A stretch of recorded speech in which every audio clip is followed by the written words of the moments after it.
لله رب العالمين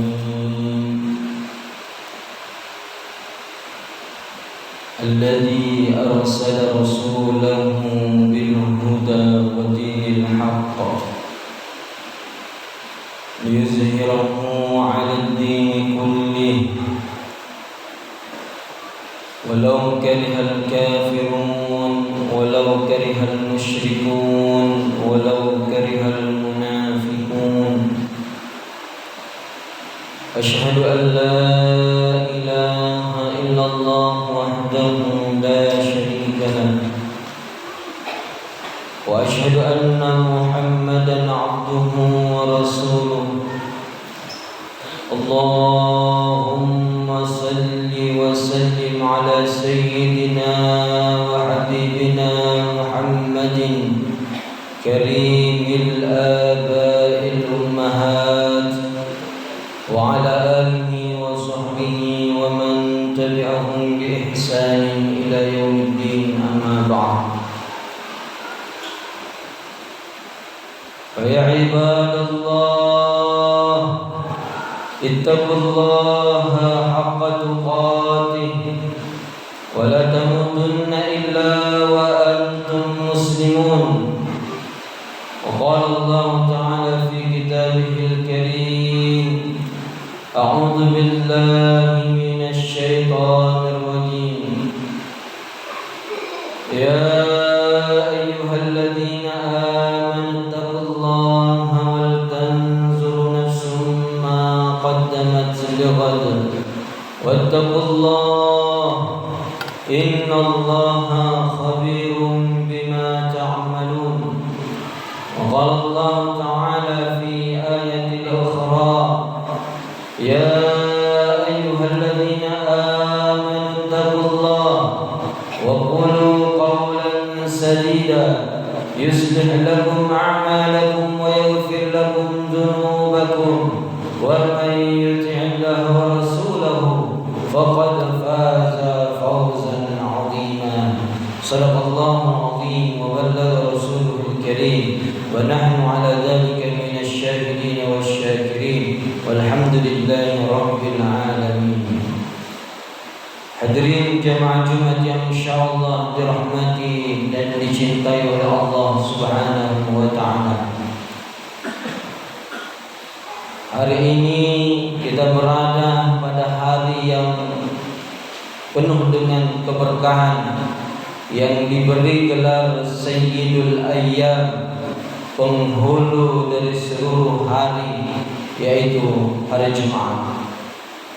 Bertepatan bulan ini juga merupakan bulan kelahiran sosok manusia yang mulia, sosok manusia paripurna, yang mana kemuliaannya bukan hanya diakui oleh orang Islam saja, kemuliaannya bukan hanya diakui oleh orang beriman saja, tapi sampai pada musuh-musuh Allah pun mengakui akan kemuliaan dan keagungan baginda Rasulullah Muhammad sallallahu alaihi wasallam. Jadi bulan ini merupakan bulan kelahiran baginda Rasulullah sallallahu alaihi wasallam, tepatnya pada tanggal 12 Rabiul Awal.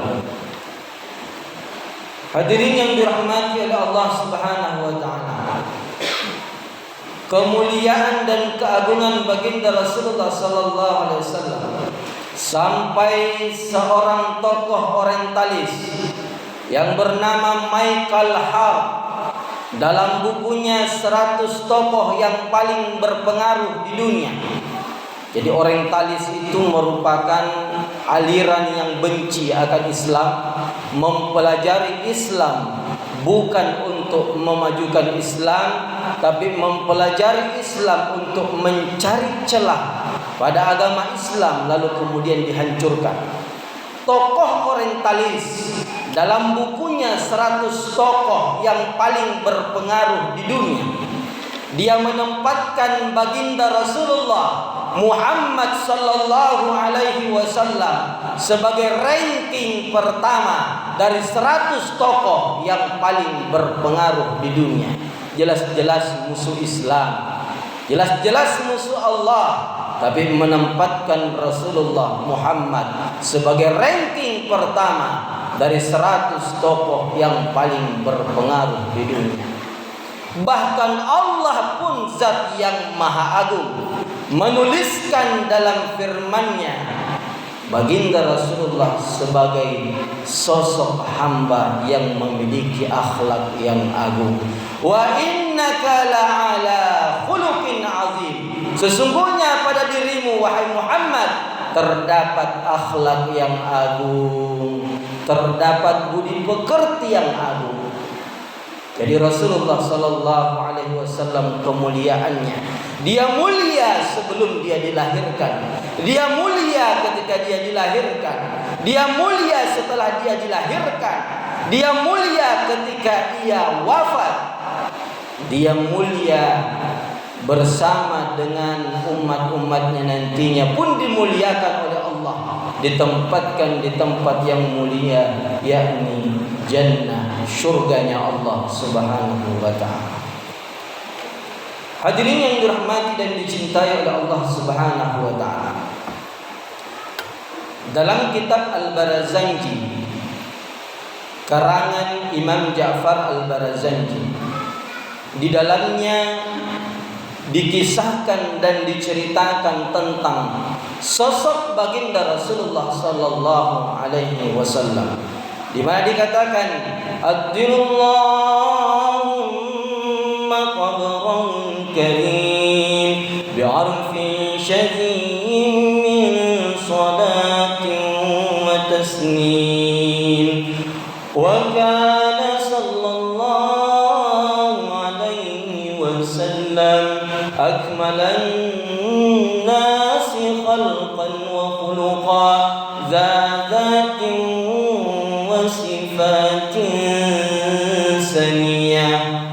Rasulullah Muhammad sallallahu alaihi wasallam sosok manusia paripurna, sempurna fisiknya, mulai dari ujung rambut sampai ujung kakinya sempurna, dan akhlaknya, budi pekertinya pun sempurna. Hadirin yang dirahmati oleh Allah, sehingga ulama kita menyebutkan baginda Rasulullah basyarun la kal bashar, dia adalah manusia tapi tidak seperti dengan manusia pada umumnya.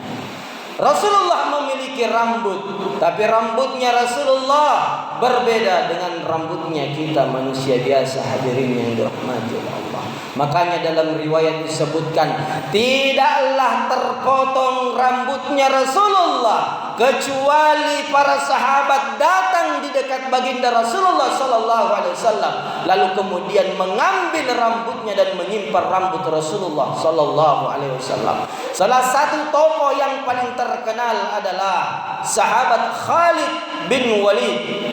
Khalid bin Walid itu mengambil rambutnya Rasulullah 7 lembar ketika Rasulullah dicukur rambutnya, sehingga suatu ketika Khalid diberi gelar Saifullah, pedangnya Allah, karena ratusan peperangan yang dihadapi oleh Khalid bin Walid, tak satupun manusia, tak satupun musuh yang mampu mengalahkan Khalid bin Walid.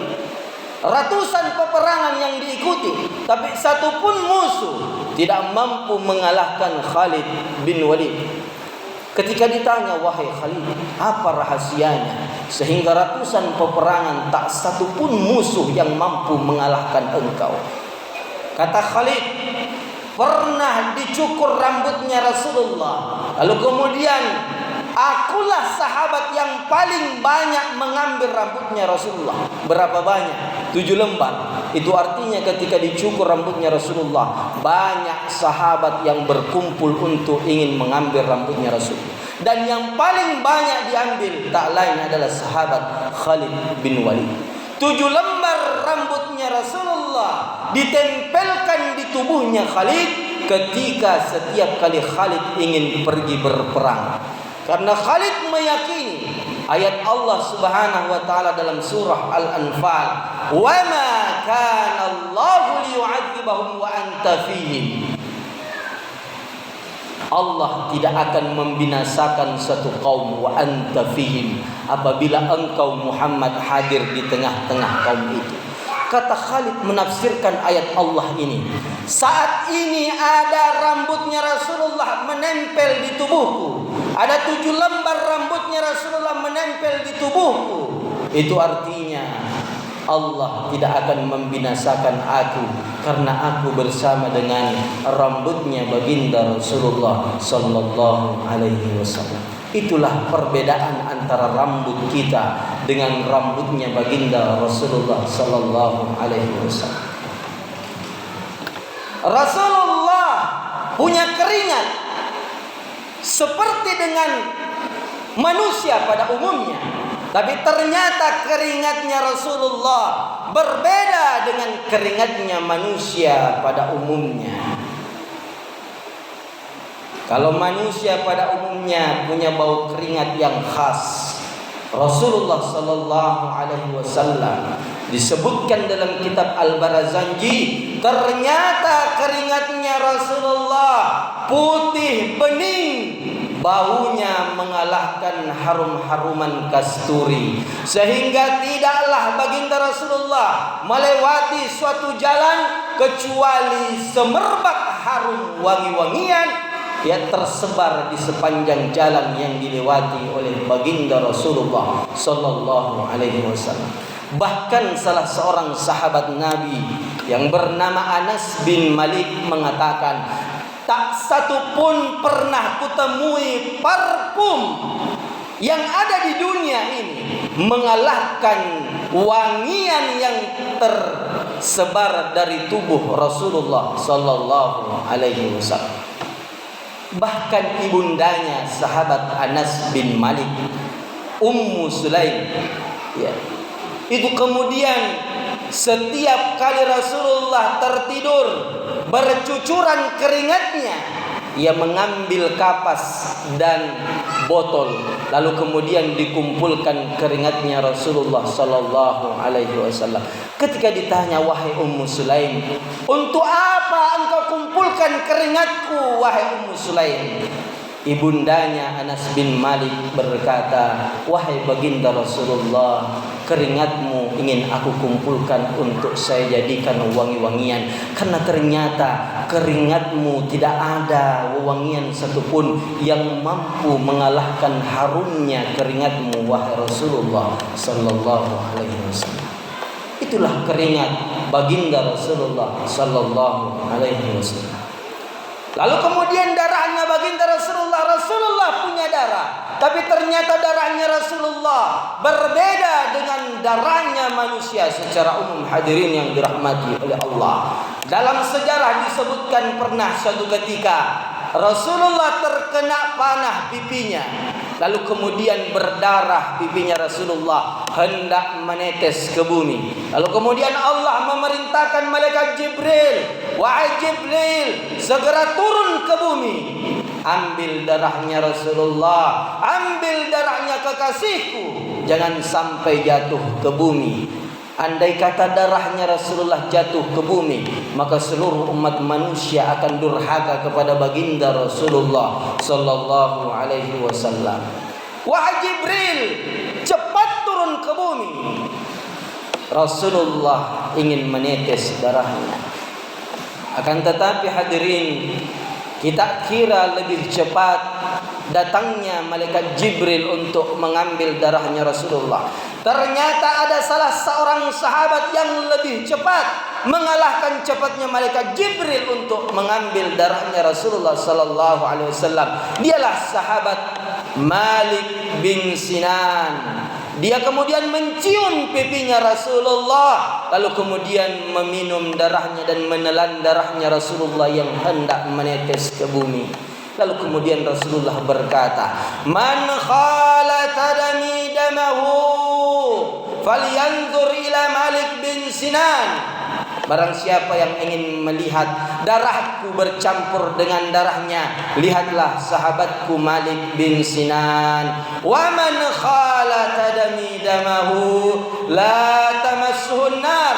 Barang siapa yang darahku bercampur dengan darahnya, la tamassuhun nar, tidak akan tersentuh oleh api neraka. Itulah darahnya baginda Rasulullah sallallahu alaihi wasallam. Begitu banyak kemuliaan yang ada pada fisiknya Rasulullah sallallahu alaihi wasallam. Belum kita menceritakan bagaimana akhlak budi pekertinya Rasulullah sallallahu alaihi wasallam.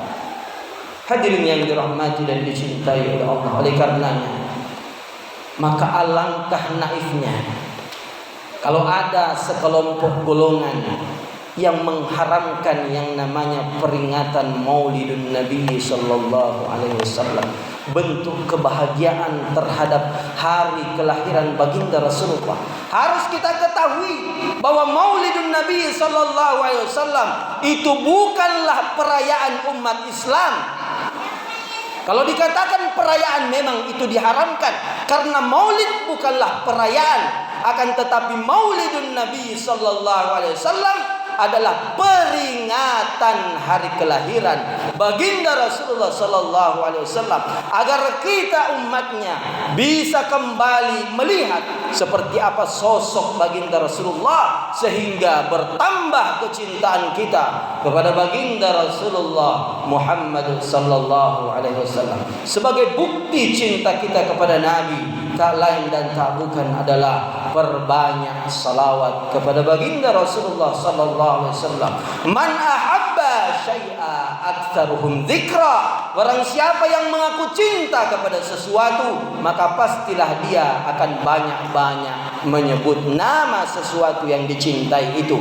Kita mengaku cinta kepada Rasulullah, maka hendaknya kita banyak-banyak bersalawat kepada baginda Rasulullah sallallahu alaihi wasallam. Man shalla alayya salasa marratin kulla yaumin wa salasa marratin kulla lailatin. Barang siapa yang bersalawat kepadaku, kata Rasulullah, 3 kali siang, 3 kali malam, hubban wa syauqan ilayya, karena cinta dan kerinduan yang mendalam kepadaku, kana haqqan 'ala Allah ay yaghfira dzunubahu tilkal laila wa zalikal yaum, maka wajib bagi Allah untuk mengampunkan seluruh dosa-dosanya, dosa-dosa yang dilakukan di siang hari ataupun dosa-dosa yang dilakukan di malam hari. Demikianlah hadirin yang dirahmati oleh Allah, kemuliaan yang ada pada diri Rasulullah sallallahu alaihi wasallam. Maka berdosalah kita sebagai hamba yang mengaku cinta kepada Rasulullah tapi enggan mengikuti sunnah-sunnah Rasulullah, enggan bersalawat kepada Rasulullah sallallahu alaihi wasallam. Semoga kita semua termasuk umat-umat Rasulullah yang tidak hanya mengaku cinta, akan tetapi akhlak kita menunjukkan akan kerinduan dan cinta yang mendalam kepada baginda Rasulullah sallallahu alaihi wasallam. Barakallahu li wa lakum fil Qur'anil azim wa nafa'ani wa iyyakum bima fihi min al-ayati wa dzikril hakim. Aqulu qawli hadza wa astaghfiru innahu huwal ghafurur rahim.